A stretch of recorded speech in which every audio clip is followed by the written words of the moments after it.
One of the things that we love in our congregation as a lived reality and as an ideal we're always striving for, both, is diversity and community. Our mission statement, the newest one, as many of you I'm sure have set to memory, literally says, as a vibrant, joyous, caring, inclusive community of diverse people, we create a nurturing space for spiritual growth and learning. It goes on, based on our shared values, we work together courageously and publicly for human rights, economic justice, and environmental salvation. It makes sense that we would be such a people. We who were either raised in the Bay Area and chose to stay, or who chose to move to this part of the world, more likely than not, are people who welcome diversity. Because clearly, there are more homogeneous places in the country than San Francisco. It's possible, too, that some of us chose to be here because our community actually had critical mass in this city. If we're Filipino American or trans, if we're from a mixed race family, we find our people more easily here. But I'd hazard a guess, knowing what I know, that we, all of us here, are people also who learn to love and grow. We are familiar, I'm sure, some of you, of that idea of fixed learning versus, a fixed versus learning mindset. Do you all know that, right? The learning mindset is the idea that we can change and grow, and the fixed mindset is the mindset that says that kind of what we are is largely unchangeable. So I would not speak Spanish if I were a fixed mindset person. It was by far my worst subject growing up. But luckily, I was raised in a household deeply steeped in the idea of a learning mindset. I think for most of us, that sense of being people of learning mindset includes how we learn about difference. That we want to know about other people's experiences, other people's cultures, other people's foods and celebrations and music, and whether that's through travel, if we're lucky to be able to do that, or right here, digging into what is right in our community. We might not make what we're exposed to in any given week our regular playlist on Spotify, or our Friday night go-to dinner, or learn the language of a culture that wasn't one we were raised in and double down to read original texts, but we expose ourselves to learning and growth. We love it, I think. There's a theory, maybe some of you know it, about how we live, we human beings, in relationship to difference. There are lots, but there's one. It's called the intercultural development continuum idea of how we are in relationship to difference. And it's one that I actually think makes sense for me, so if you don't already know it, I share a little bit of it with you. It believes that we human beings, we go through these predictable stages of our relationship with what we perceive of and experience as difference. And that we deepen, and as we deepen in our understanding and relationship, that we enter into the next phase of what that looks like. You can actually take a test. You can get a coach in the IDI if you like. A group of us from church got tested a few years back before pandemic. And basically, as I remember it, the framework says that after recognizing, hopefully very young, that difference actually does exist in the world, you're not that sheltered, that people originally see differences as worse immediately, as something to be scary, judged less than their own culture. Sometimes, often go, at least for a short period of time, into a relationship with difference that says that they actually can see the beauty of the culture that's different and maybe even think it's better than their own for a while. I know we all know people like that, right? They idealize another culture and diminish the value of their own. And then we come to a place where we see that there are similarities well beyond the differences. that we all bleed, hurt, hope, or as singer-songwriter Sting said in his 1985 song, right, in the midst of the Cold War, that Russians love their children too, in case you were wondering. That stage is this gorgeous forward motion into a relationship with difference in our world, and its weakness is that it tends to minimize the differences that are actually there between us and among us. It tends to overlook them in its quest to see what is shared and universal.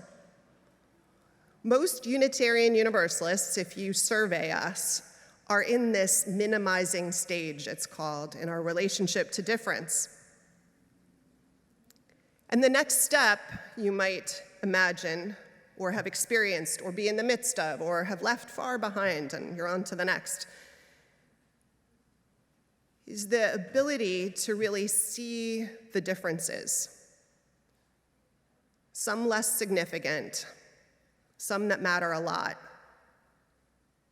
that exist in the world across our life into another's. It can show up in small ways. I'm going to take a break for 1 second. This pulpit was built for a shorter person. I normally prop my sermon up, but it can show up in small ways. So, for instance, I once married a couple, and their biggest recurring argument was how much food to buy when people were coming over. It seemed silly, like, couldn't you just split the difference or something, until you realized when you talked to them that it was cultural and rooted in things like notions of hospitality, which in some cultures more than others is among the highest of virtues. So in India, a very common expression translated is, the guest is God.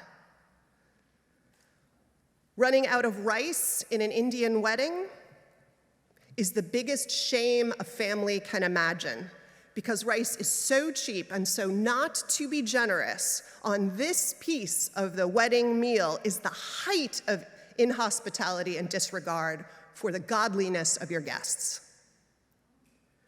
So, when one culture says that a superabundance is how you show love and respect and live out the highest virtue, and another says, as was true in this couple, that just enough is the height of propriety, you have got yourself not just a battle about the quantities of bagel and lox that you go and get at the corner store, but differences about what it means to be Moroccan and what it means to be German, showing up, waiting to be navigated. The tip of the iceberg of some of what you are going to have to navigate to find a life between you that is understanding of what are irreconcilable differences of value that you have to navigate a way through. How we have conversations is cultural. Which of you, another piece of how cultural differences can show up and differences that are real. So I'm going to ask you, which of you was raised in a culture where the norm of the conversation was that each person got to take their turn and speak uninterrupted until the next person was ready to speak? Yeah. That's called take a turn. Taking turns style of linguistics. And which of you were raised in families and cultures where people overlapped, called creative overlap? Yeah, right. And when a person who's from a take your turn culture marries a person or is in a close friendship even with a person who comes from this creative overlapping, where interrupting or speaking before someone is done is thought to be amplifying and a sign of enthusiasm and that you're listening, does that generally work really well? No. This one person thinks you're being rude, and the other person thinks you're being sort of anal and controlling and not allowing them to be enthusiastically engaged, and you are not there deciding the way you communicate, but cultural norms about what it means to be in relationship and conversation and its work. In this next part of our journey around difference. Mere knowledge also about a culture is not actually the only solution, though knowledge is always power. You and I could know a ton about Moroccan history and culture and Islam, and probably none of it would show as much about what we needed to know about our differences as setting up for that brunch or having a conversation with one another's families, and bringing to that our attention, putting judgment aside, pulling curiosity front and center with a big question mark of something is going on here. And what is it? This way of being in relationship entails so many other skills. It entails stepping back and seeing the other as other, right? Not saying I see no differences, because differences exist, you have now realized, and letting our eyes see them and not wash over them like that's some generous thing we do, but realizing it's not actually generous to sweep differences under the rug or to treat your norms as the norm and the other's ways as strange, but to wonder.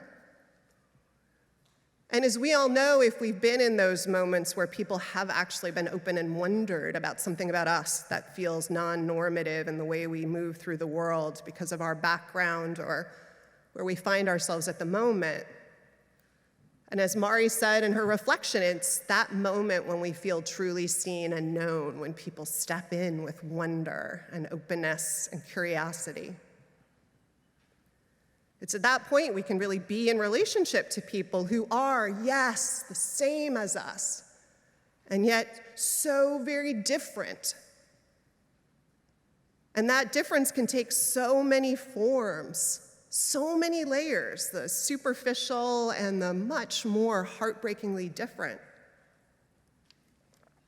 One of my biggest revelations, I'm married, for those of you who don't know, to a Goan Indian man.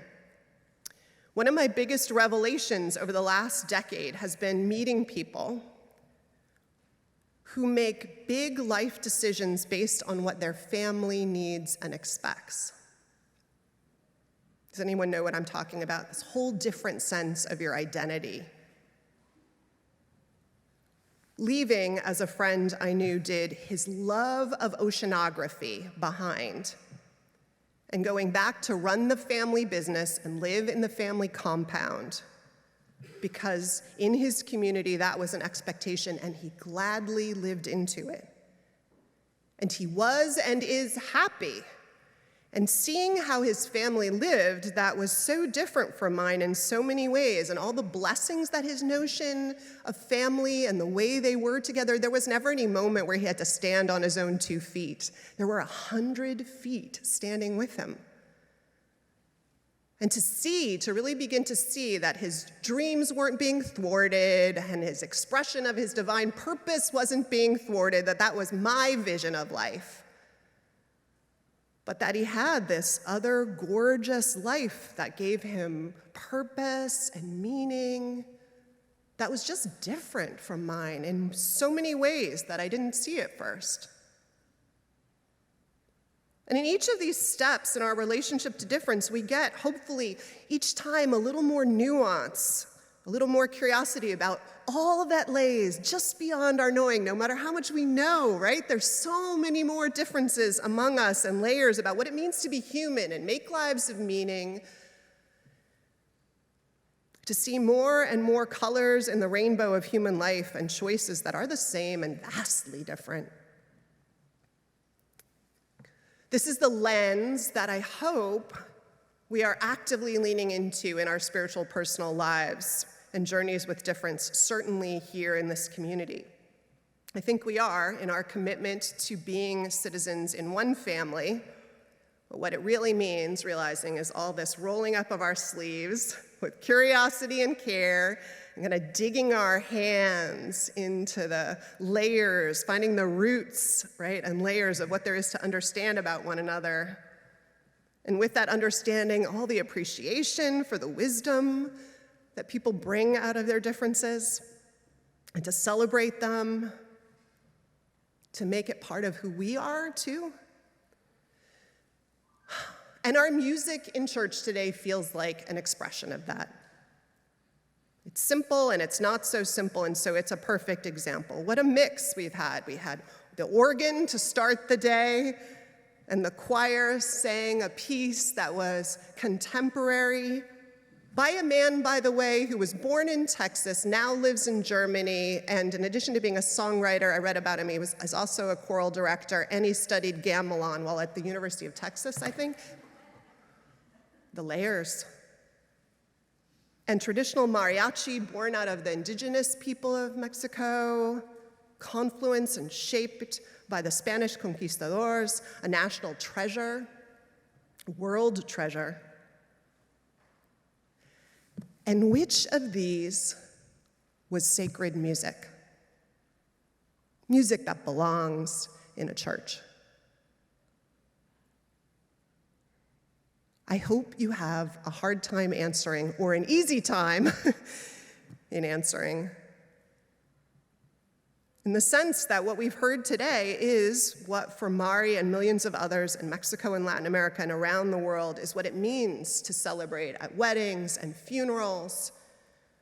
Songs of lament and exaltation and an expression of a meaning for a search for meaning and truth that resonates in the deepest kinds of ways with life experience and yearnings and love.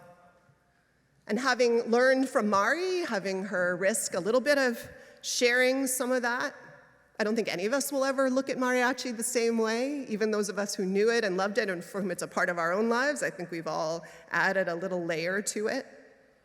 We'll never hear the gritos in the same way. Because what is sacred, which is just one realm of difference that we explore, what is sacred is not in a dictionary and it's not in a history book and it's never defined, it's in the hearts of the people who gather. The people whose mission and hearts are committed to what diverse community is about and who make it a spiritual practice to be in it in a particular way. The way we stepped in this morning. It's in how we treat time and learn to, how we will engage in conflict and understand the different schools of how people see conflict needs to be negotiated in our sense of personal space that we learn to respect, and how we understand our sexuality and the role of elders and gender norms and the way children are raised, and so much more. Realizing that we are the same sometimes. And we are different often.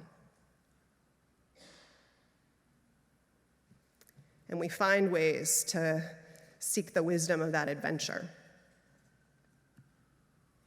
So let the jazz band and the mariachi and the organ play, and the choir sing, and some people dance, and some sit still and quiet in reflection, and the stories among us be told, and risks taken, and the sense of the sacred enlarge. And may we be enlarged too. May our gritos be heard in solidarity, but also a new opportunity for expression. And may we come to know the greater fullness of the rainbow of all the colors of which we are a part, and delight in the whole of it. So may it be, and let the fun begin.